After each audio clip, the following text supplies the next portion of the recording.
Plate किनारा पढ़ा रहा हूं मैं आप लोगों को। मैंने बताया था कि जब दो प्लेटें आमने सामने टकराती हैं तो विनाशी प्लेट किनारे का निर्माण होता है।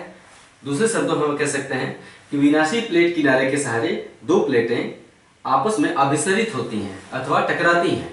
मैंने यह भी बताया था कि विनाशी प्लेट किनारे के सहारे क्रस्ट का विनाश होता है, क्योंकि अधिक घनत्व वाली प्लेट अपेक्षाकृत हल्की प्लेट के नीचे छेपित हो जाती है, उसका छेपण हो जाता है ना, इससे क्रस्ट का विनाश होता है। फिर मैंने बताया था कि प्लेटों के मध्य अभिसरण की तीन परिस्थितियां होती हैं। चूंकि प्लेट महाद्वीपीय भी हो सकता है और महासागरीय भी हो सकता है, इसलिए प्लेटों के मध्य अभिसरण की तीन परिस्थितियां हो सकती हैं। पहला महासागर महासागर अभिसरण, दूसरा महासागर महाद्वीप अभिसरण, तीसरा महाद्वीप महाद्वीप अभिसरण। मैं महासागर महासागर अभिसरण पढ़ा चुका हूं। मैंने पिछले वीडियो में बताया कि किस प्रकार प्रशांत महासागर के पश्चिमी मग्न तट के सहारे दो महासागरीय प्लेटों का अभिसरण हो रहा है, जिसके परिणाम स्वरूप फिलिपाइन, जापान, सखालीन, क्यूराइल इत्यादि द्वीपों की रचना हुई है और अधिकांश ज्वालामुखी क्रिया और भूकंप के झटके और साथ ही सुनामी पश्चिमी प्रशांत महासागर में इन्हीं द्वीपों के सहारे आते हैं, है ना। सारा कुछ बताया। अब बताऊंगा महासागर महाद्वीप अभिसरण क्या होता है।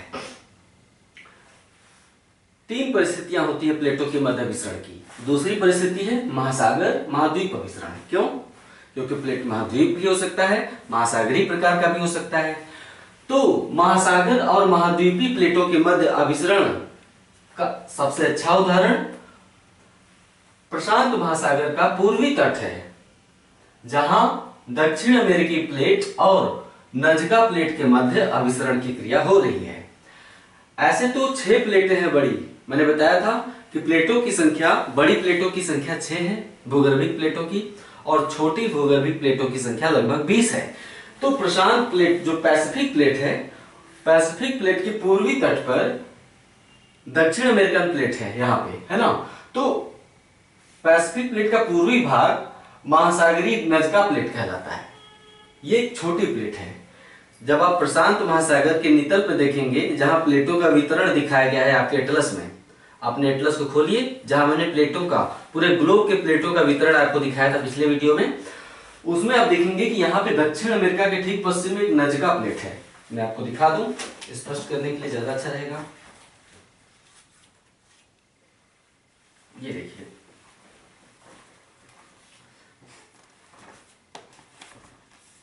ये है दोनों अमेरिका, उत्तरी अमेरिका, दक्षिण अमेरिका। इसके पश्चिमी ये पैसिफिक प्लेट है, ये पूरी, है ना। पैसिफिक प्लेट यहां भी है और उसका पूर्वी भाग यहां है। यह है पैसिफिक प्लेट। पैसिफिक प्लेट के ठीक पूर्व में यह है नजका प्लेट। स्पेलिंग देखिए लिखा हुआ है, क्या लिखा हुआ है, ध्यान से देखिए, नजका प्लेट। ये नजका प्लेट जो है ये दक्षिण अमेरिकन प्लेट से जाकर टकराती है ना। वही मैं आपको बताने वाला हूं।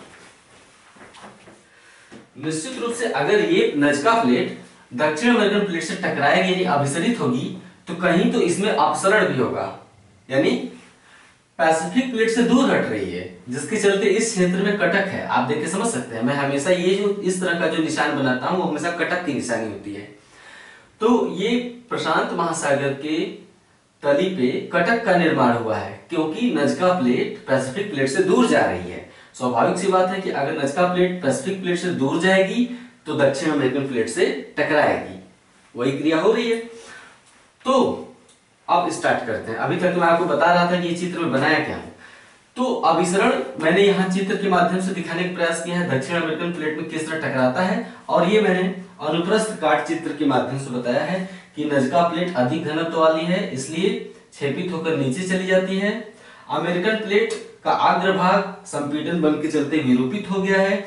इसके चलते ऊपर, प्लेट के ऊपर जो दक्षिण अमेरिका महाद्वीप है उसका पश्चिमी भाग वलित हो गया, है ना। ये देखिए पर्वत खड़ा हो गया वलित होकर, वलित हो गया पश्चिमी भाग। ये एंडीज पर्वत की उत्तर से दक्षिण की ओर लंबाई है, ये एंडीज पर्वत है। यहाँ पे मैंने ऐसे इसका विस्तार दिखाने का प्रयास किया है, ठीक है। अब आप देखेंगे कि नीचे जाकर नजका प्लेट क्या हो रही है। नजका प्लेट बेनियाफ जोन में जाके 100 किलोमीटर गहराई में जाके मेंटल में या दुर्बलता मंडल में या एस्थोनोस्फीयर में जाकर पिघल जाती है। वहां से लावा का जनन होता है। लावा वाष्प के सहारे ऊपर उठने का प्रयास करता है, कमजोर चट्टान अमेरिकी प्लेट की कमजोर चट्टानों को तोड़ते हुए बाहर निकलता है और ज्वालामुखी क्रिया होने लगती है। यही कारण है कि एंडीज पर्वत पर सर्वाधिक ज्वालामुखी पर्वत पाए जाते हैं। एंडीज पर्वत पर कुल 22 ज्वालामुखी पाए जाते हैं।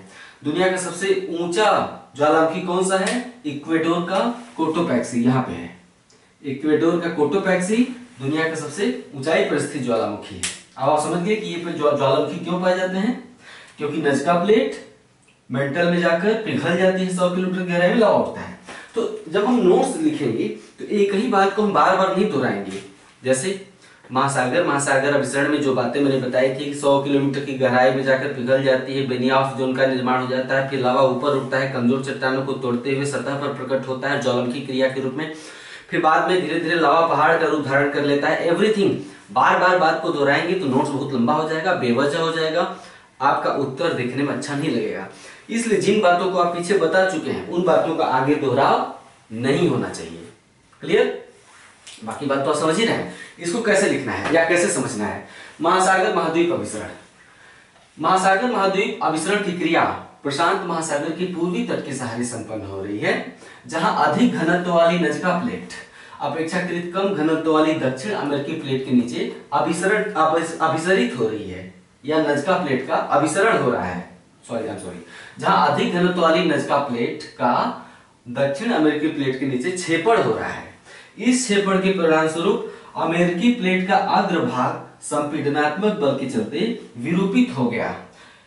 इसके परिणाम स्वरूप ऊपर स्थित दक्षिण अमेरिकी महाद्वीप का पश्चिमी भाग मुड़कर वलित हो गया, जिससे एंडीज नामक विशाल वलित पर्वत की रचना हुई। एंडीज नामक विशाल वलित पर्वत, ये कैसा पर्वत है? वलित है। वलित पर्वत की रचना हुई। ठीक है, इतना समझ गए? लिख लेंगे। नेक्स्ट, चूंकि अभिसरण की यह क्रिया बिल्कुल तट के समीप संपन्न होती है, चूंकि अभिसरण की जो क्रिया है बिल्कुल तट के समीप संपन्न होती है, इसलिए महासागरी खड्ड यानी जो ट्रेंच होते हैं, महासागरी खड्ड बिल्कुल पेरू और चिली के तट के समीप बनते हैं। यहाँ पे ये महासागरी खड्ड या जो ट्रेंच होते हैं मैप में कैसे दिखाए जाते हैं आपने देखा है? देखिए, एटलस खोलिए, वहां त्रिभुज जैसे दिखाए जाते हैं। अगर समुद्र में कहीं ऐसा काले कलर का त्रिभुज बना है तो क्या है? वो ट्रेंच होता है, महासागरी खड्ड की निशानी होती है। ये गहरे भाग है। यहाँ पे ये गहरा भाग देख रहे हैं, ये क्या है? पैसिफिक सी जल से भरा हुआ है। यहाँ पे क्या है? महासागर की गहराई बढ़ जाती है अचानक। क्यों? क्योंकि प्लेट नीचे की ओर जा रहा है। तो जो खड्ड का वही बात पिछले वीडियो वाला यहाँ पे नहीं दोहराएंगे हम। बस इतना लिखना है कि चूंकि अभिसरण की यह क्रिया बिल्कुल तट के समीप संपन्न होती है, इसलिए महासागरी खड्डों का निर्माण पेरू और चिली तट के पास होता है। उदाहरण के लिए पेरू ट्रेंच और चिली ट्रेंच, एटलस में यही नाम है इनका, पेरू ट्रेंच और चिली ट्रेंच। इसके बाद हाँ, साथ ही ज्वालामुखी पर्वत वलित पर्वतों के साथ साथ पाए जाते हैं। चूंकि यह अभिसरण की क्रिया बिल्कुल तट के समीप होती है, इसलिए ज्वालामुखी क्रिया वलित पर्वतों के साथ साथ पाई जाती है। जहां कहीं भी तटीय वलित पर्वत पाए जाएंगे, तटीय वलित पर्वत मतलब समुद्री तट के साथ साथ विस्तृत है ना, एंडीज जो है समुद्र के साथ साथ विस्तृत है। देखिए, तट के साथ साथ। तो दुनिया में जहां कहीं भी तटीय वलित पर्वत पाए जाएंगे वहां पर ज्वालामुखी पर्वत भी जरूर पाए जाएंगे। क्योंकि तटीय वलित पर्वत का निर्माण कैसे हुआ है? ये देखिए, तट पर अगर कोई वलित पर्वत है तो सामने समुद्री प्लेट, महासागरी प्लेट उसके नीचे गई है, अग्रभाग विरूपित हुआ है, वलित हो गया है, इसलिए एंडीज पर्वत की रचना हुई है। तो निश्चित रूप से प्लेट नीचे जाकर पिघलेगी, लावा का निर्माण होगा, लावा ऊपर उठेगा। इसीलिए मैं कह रहा हूं कि चूंकि ये अभिसरण की क्रिया बिल्कुल तट के साथ साथ संपन्न होती है, इसलिए दुनिया में जहां कहीं भी तटीय वलित पर्वत पाए जाएंगे, साथ साथ ज्वालामुखी पर्वत भी पाए जाते हैं। उदाहरण के लिए इक्वेडोर का कोटोपैक्सी, एंडीज पर्वत पर स्थित इक्वेडोर का कोटोपैक्सी। इसी तरह एंडीज पर्वत पर कुल 22 ज्वालामुखी पर्वत पाए जाते हैं। क्यों पाए जाते हैं? क्लियर हो गया? अब आप ये चित्र बना लेंगे। मैं समझाते हुए जो बात बताता हूं उसको लिख लीजिए करिए और वहीं पे चित्र भी बना लिया करिए। हालांकि आज प्लेट टेक्टोनिक के नोट्स में कंप्लीट करवा दूंगा पूरा। ये तो हो गया महासागर महाद्वीप अभिसरण। Any doubt? होना ही नहीं चाहिए। नेक्स्ट, महाद्वीप अभिसरण, यानी सबसे पहला मैंने पढ़ा था महासागर अभिसरण। अब क्या है? महाद्वीप अभिसरण है। दो महाद्वीपीय प्लेटों के मध्य अभिसरण का सबसे अच्छा उदाहरण यूरेशियन प्लेट और इंडियन प्लेट। यूरेशियन प्लेट और इंडियन प्लेट। पहले मैं आपको प्लेट दिखा दूं कहां से कहां तक है। इंडियन प्लेट केवल उतना ही नहीं है जितना इंडिया है। इंडिया उत्तर की ओर प्रवाहित हुआ अफ्रीका से टूटकर, ये दिखाया गया है, ठीक है। लेकिन इंडियन प्लेट का विस्तार केवल इंडिया इतना नहीं है, पूरा हिंद महासागर जो है वो इंडियन प्लेट पर ही स्थित है। यानी इंडिया के चारों तरफ जो बंगाल की खाड़ी और 1 मिनट,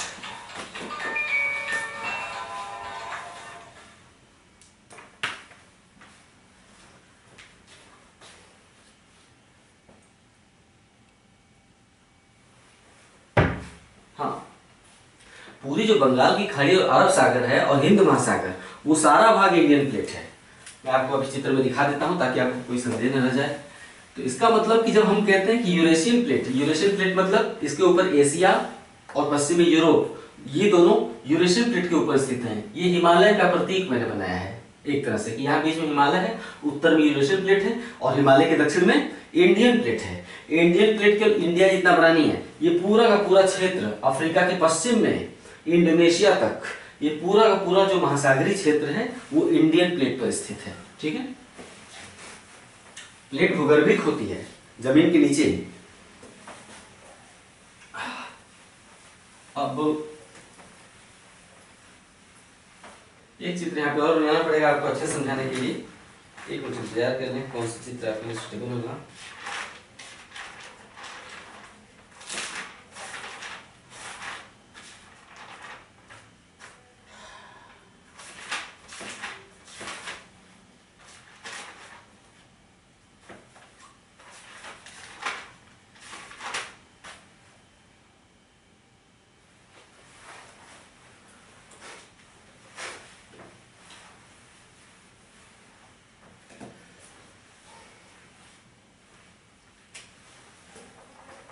अब मैं इंडियन प्लेट का अनुप्रस्थ काट चित्र दिखा दूं यहाँ पे। ये है इंडियन प्लेट, इधर से आ रही है मान लेते हैं, ठीक है। इंडियन प्लेट,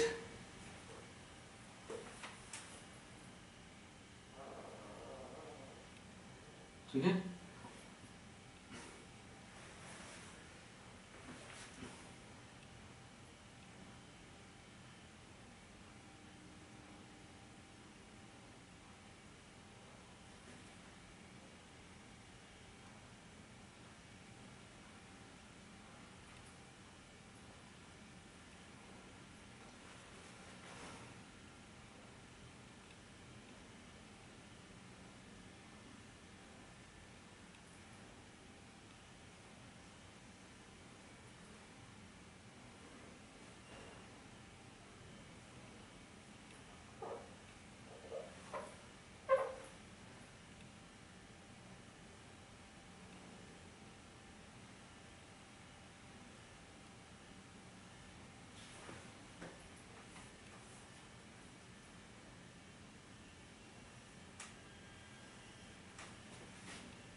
ये इंडियन प्लेट, इधर यूरेशियन प्लेट, यानी इसे हम दक्षिण मान लें और इसे उत्तर मान लें, क्योंकि यूरेशियन प्लेट उत्तर में है और इंडियन प्लेट दक्षिण में है।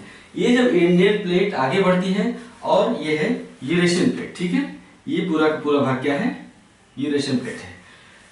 लेकिन ध्यान देने की बात है कि यूरेशियन प्लेट दक्षिण की ओर प्रवाहित नहीं हो रही है। यूरेशियन प्लेट के प्रवाह की दिशा किधर है, पूरब की तरफ है, और इंडियन प्लेट की प्रवाह की दिशा उत्तर की तरफ है। अब इसको आप पहले यहां देख लीजिए कि इंडियन प्लेट का विस्तार कितना है। आप एटलस हमेशा देखते रहा करिए। एटलस में जहां भी प्लेट को दिखाया गया है। अब आप देखिए इंडिया को, इंडिया देख रहे हैं आप, ये क्या है, इंडिया है, नीचे श्रीलंका है ना, यानी ये कार्लसबर्ग कटक देख रहे हैं, कार्लसबर्ग हिंद महासागर में कार्लसबर्ग कटक, ये पूरा क्या है, कार्लसबर्ग कटक के पश्चिम में यहां तक क्या है, अफ्रीकन प्लेट है, ये पूरा अफ्रीका अफ्रीकन प्लेट पे देख रहे हैं आप, है ना। और कार्लसबर्ग कटक के पूर्व में ये क्या है, इंडियन प्लेट है। देखिए इंडिया और ऑस्ट्रेलिया एक ही प्लेट पर है, पूरा का पूरा इंडिया और ऑस्ट्रेलिया एक प्लेट पे, यहां से शुरुआत हुआ है और ये पूरा यहां तक गया, इंडोनेशिया ऑस्ट्रेलिया घिरते हुए, इंडोनेशिया घिरा, ऑस्ट्रेलिया घिरा और जो प्रायद्वीपीय भारत है हिमालय तक वो पूरा हिस्सा घिर गया। तो ये देखिए ये है इंडियन प्लेट, यानी बड़ी प्लेट है, ये केवल इंडिया जितना इसका आकार नहीं है। तो दो महाद्वीपीय प्लेटों के मध्य अभिसरण का सबसे अच्छा उदाहरण अब समझा रहा हूं, यूरेशियन प्लेट और इंडियन प्लेट के मध्य अभिसरण की क्रिया है। चूंकि दोनों महाद्वीपीय प्लेट हैं, यूरेशियन भी प्लेट महाद्वीपीय है, इंडियन प्लेट भी महाद्वीपीय है, ये महाद्वीप है ना।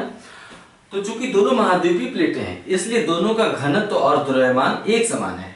दो महाद्वीपीय प्लेटों का घनत्व और द्रव्यमान अलग अलग नहीं होता है। चूंकि दोनों का घनत्व और द्रव्यमान एक समान है इसलिए अभिसरण की क्रिया नहीं होनी चाहिए, या इसलिए अभिसरण के परिणाम स्वरूप क्षेपण की क्रिया नहीं होनी चाहिए। क्योंकि दोनों जब टकराएंगे तो कोई एक नीचे कैसे चला जाएगा, क्योंकि दोनों का घनत्व तो एक समान है तो कोई पीछे हटने को तैयार नहीं होगा, किसी का विरूपण नहीं होगा, दोनों एक समान है तो एक समान आकर रुक जाएंगे, हो सकता है ऊपर उठ जाए ऐसे, लेकिन क्षेपण नहीं होगा। तो दो महाद्वीपीय प्लेटों का घनत्व और द्रव्यमान एक समान होने के चलते अभिसरण के परिणाम स्वरूप क्षेपण की क्रिया नहीं होनी चाहिए थी, लेकिन इसके बावजूद क्षेपण हुआ। ये देखिए साफ चित्र में दिख रहा है कि क्षेपण हुआ है, यानी यूरेशियन प्लेट के नीचे, ये है आपका यूरेशियन प्लेट, यानी यूरेशियन प्लेट के नीचे क्षेपण की क्रिया हुई है। कैसे हुई? लेकिन इंडियन प्लेट के अग्रभाग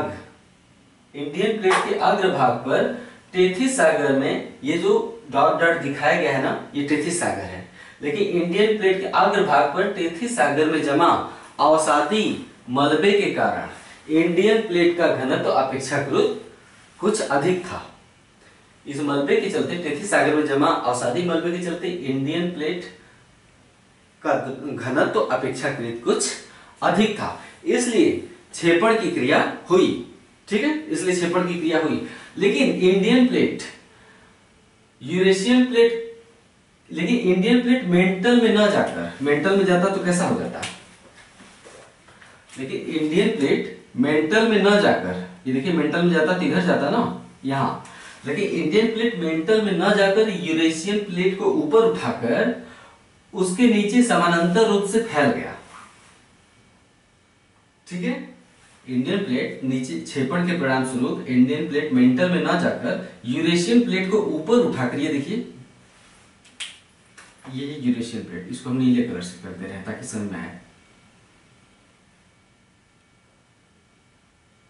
लेकिन इस क्षेपण के परिणाम स्वरूप इंडियन प्लेट क्षेपित होकर मेंटल में न जाकर यूरेशियन प्लेट को ऊपर उठाकर उसके नीचे समानांतर रूप से अंदर तक फैल गया। ठीक है, इसके परिणाम स्वरूप एक महाद्वीपीय क्रस्ट दूसरे महाद्वीपीय क्रस्ट के नीचे प्रवेश कर गया। एक महाद्वीपीय क्रस्ट दूसरे महाद्वीपीय क्रस्ट के नीचे प्रवेश कर गया, जिसके चलते दो महाद्वीपीय प्लेटों की तहें बन गई। तह मतलब एक के ऊपर एक।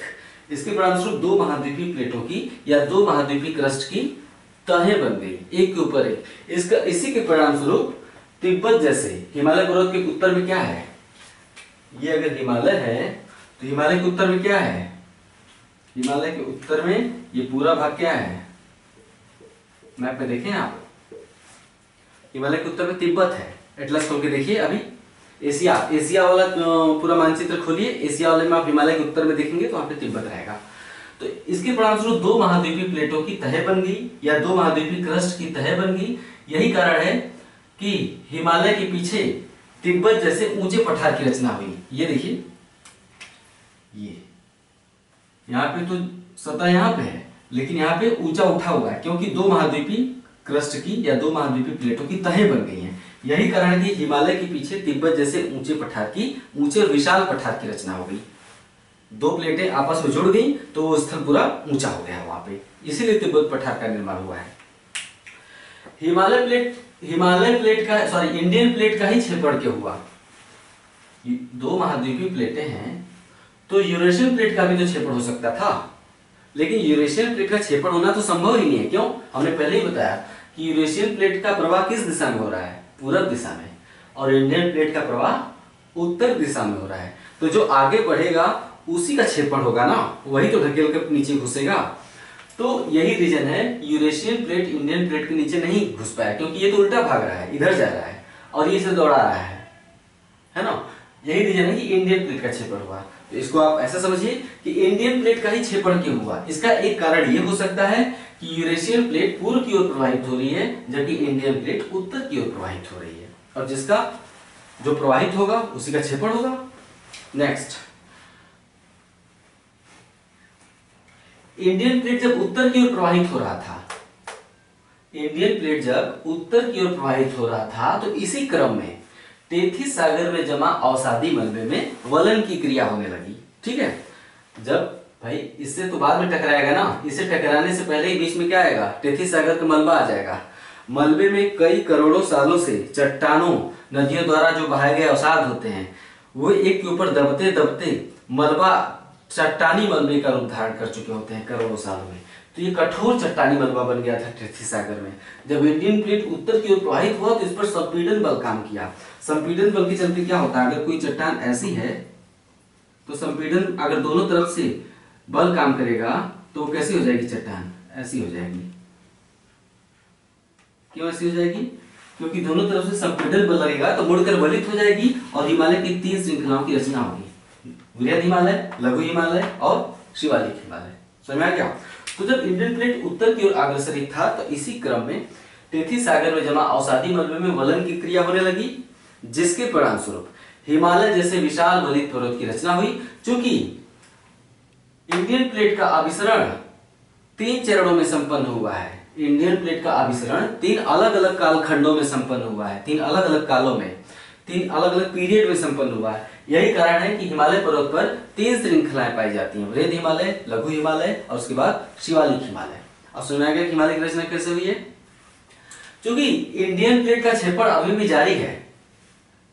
ठीक है, चूंकि हिमालय के नीचे ऐसे जानेंगे, चूंकि हिमालय के नीचे यूरेशियन प्लेट के नीचे इंडियन प्लेट का क्षेपण अभी भी जारी है, इसलिए अभी भी हिमालय का उत्थान हो रहा है। ठीक है, हिमालय का उत्थान अभी रुका नहीं, अभी हिमालय ऊंचा उठ रहा है। ठीक, चूंकि यह समग्र क्षेत्र, संपूर्ण हिमालय का क्षेत्र जो है, संपूर्ण हिमालय का क्षेत्र अभिसरण का क्षेत्र है। ये यहां से है हिमालय, ये शिवालिक, लघु हिमालय, वृहद हिमालय, शिवालिक, लघु हिमालय, वृहद हिमालय। चूंकि हिमालय का संपूर्ण क्षेत्र अभिसरण का क्षेत्र है, 2 प्लेटों के मध्य अभिसरण का क्षेत्र है, इसलिए यह क्षेत्र भूकंप की दृष्टि से संवेदनशील है और यहाँ प्रायः भूकंप के झटके आते रहते हैं। भूकंप कहां पैदा होता है? एक ये जो लाल डॉट बना रहा हूं ना, और ये देखिए ये मेंटल में नहीं गया है, मेंटल में चला जाता तो कोई बात ही नहीं थी। यानी रगड़ केवल यहीं पैदा नहीं हो रहा है, यहाँ भी रगड़ पैदा हो रहा है। यानी 2 जो महाद्वीपीय प्लेटों की तहें हैं और दोनों महाद्वीपीय आपस में जहां सटे हुए हैं 2 प्लेटें, उन सभी जगहों पर रगड़ पैदा होती है, यहां से लेकर यहां तक। यही कारण है कि संपूर्ण क्षेत्र में, है ना, पूर्वोत्तर भारत से लेकर जम्मू कश्मीर तक के क्षेत्र में भूकंप के झटके हमेशा आते रहते हैं। क्यों? क्योंकि हिमालय के नीचे दोनों प्लेटों के मध्य अभिसरण की क्रिया अभी भी जारी है।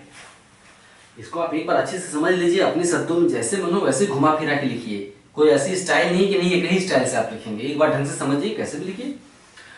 ये तो हो गया प्लेटों के मध्य अभिसरण की 3 परिस्थितियां, और तीनों परिस्थितियों को आपने देखा और किस तरह से भू संरचनाओं का निर्माण हुआ है, किस तरह वलित पर्वत बने हैं, किस तरह समुद्री खाइयां बनी है, क्यों ज्वालामुखी पर्वत पाए जाते हैं, ये सारा कुछ तमाशा आपने देखा। अब आइए 2 तरह के प्लेट किनारे आपने पढ़े हैं, इस चित्र को बना लीजिएगा पॉज करके, वो तो आपके ऊपर है। 2 तरह के प्लेट किनारे आपने पढ़े अब तक, रचनात्मक प्लेट किनारा, विनाशी प्लेट किनारा। आगे क्या पढ़ेंगे? संरक्षी प्लेट किनारा।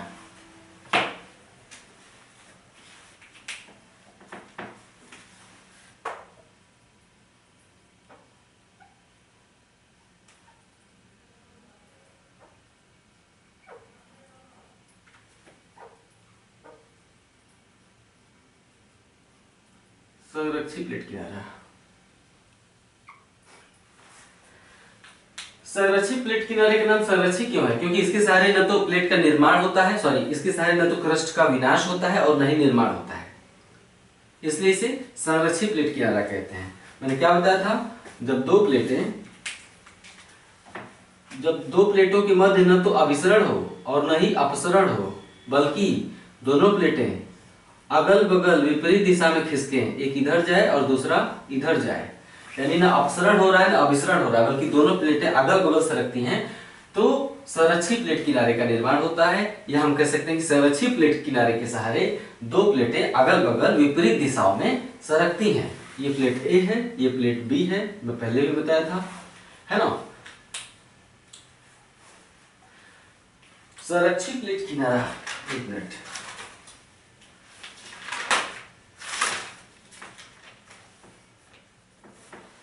हाँ, तो दो प्लेटें जब अगल बगल सरकती हैं विपरीत दिशा में, तो संरक्षी प्लेट किनारे का निर्माण होता है। संरक्षी प्लेट किनारे के सहारे रूपांतर भ्रंश, संरक्षी प्लेट किनारे के सहारे रूपांतर भ्रंश का निर्माण होता है। इंग्लिश में इसे कहते हैं ट्रांसफॉर्म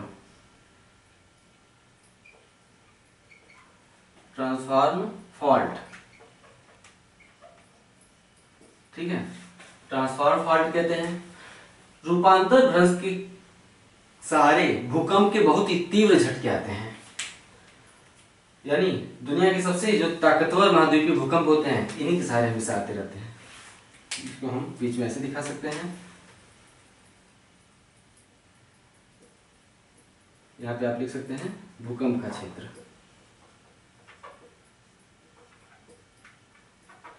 भूकंप का क्षेत्र। रूपांतर भ्रंश के सहारे या संरक्षी प्लेट किनारे के सहारे रूपांतर भ्रंश का निर्माण होता है, और रूपांतर भ्रंश के सहारे भूकंप के तीव्र झटके आते हैं, क्योंकि जब दो प्लेटें अगल बगल विपरीत दिशाओं में सरकती हैं तो दोनों के मध्य रगड़ पैदा होती है, और उसी रगड़ के परिणामस्वरूप यहाँ पे भूकंप आता है। उदाहरण के लिए यूएसए यानी अमेरिका के कैलिफोर्निया प्रांत,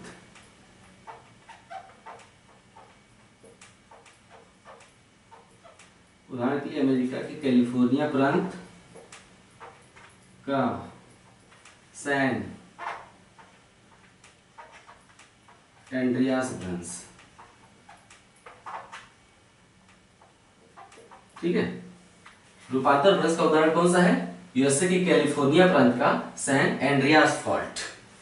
इसको आप चित्र मेरे बनाने से बेहतर है कि खुद ही देख लें। जब आप यूएसए को ओपन करेंगे, अमेरिका को, तो कैलिफोर्निया यहाँ पे नीचे की तरफ लटका हुआ है, यहाँ पे साफ साफ दिख नहीं रहा है, साइड में नीचे की तरफ यहाँ पे लटका हुआ कैलिफोर्निया प्रांत, है ना। तो ये जो है, ये पूरा कैलिफोर्निया अलग कैसे हुआ है, यानी यहाँ पे अमेरिका के पश्चिम में यहाँ पे एक भ्रंश पाया जाता है। कैलिफोर्निया की जो घाटी है उसी भ्रंश में स्थित है। वो पूरा का पूरा भ्रंश के सहारे जो कैलिफोर्निया प्रांत है अमेरिका से टूटकर पश्चिम में प्रवाहित होने जा रहा है धीरे धीरे, यानी ये पूरा अमेरिका, पश्चिमी अमेरिका का जो हिस्सा है टूटकर अलग हो जाएगा धीरे धीरे। इसको हम ऐसे समझ सकते हैं। दूसरे चित्र के माध्यम से आपको दिखाने का प्रयास करते हैं।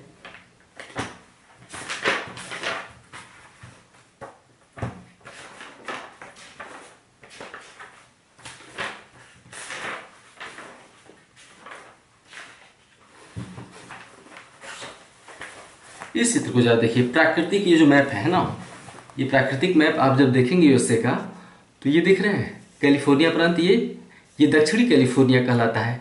यानी इसके पूर्व में एक सकरी सी खाड़ी है, उस खाड़ी का नाम है कैलिफोर्निया की खाड़ी।